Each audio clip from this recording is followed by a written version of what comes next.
কাঁচা লঙ্কা 7-8টার মতো, দিয়ে দেবো পোস্ত,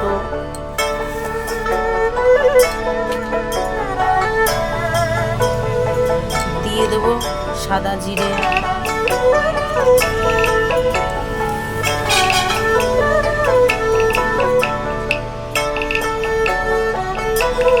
দিয়ে দেবো সাদা সর্ষে। সাদা সর্ষে দিয়ে আমরা সব বাটাবাটি খাই, আর কালো সর্ষে আমরা ফোড়নে খাই। দিয়ে দেবো পরিমাণ মতন সাদা সর্ষে,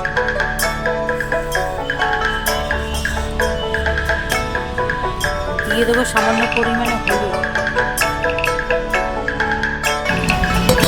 দিয়ে দিলাম চিংড়ি মাছ, স্বাদ মতো নুন, পোস্ত, সর্ষে, কাঁচা লঙ্কা, হলুদ বাটা দিয়ে দিলাম, কাশ্মীরি লঙ্কার গুঁড়ো কালারের জন্য একটু,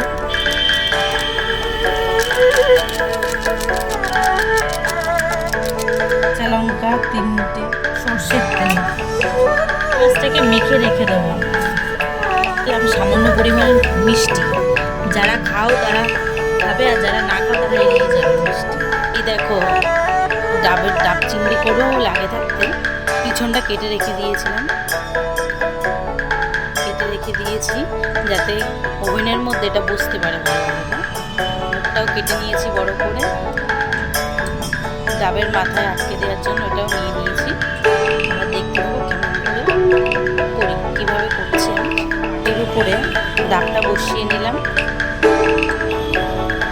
বা চিংড়ি মাছগুলো আস্তে আস্তে দিয়ে দেবো।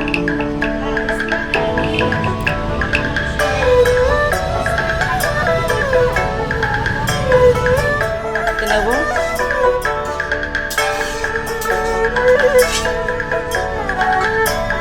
আটা মেখে রেখেছিলাম, আটার উপর দিয়ে দেবো।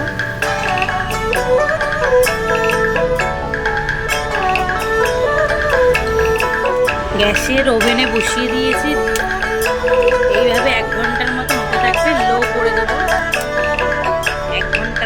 1 ঘন্টা ধরে হবে। ডাব চিংড়ি তৈরি।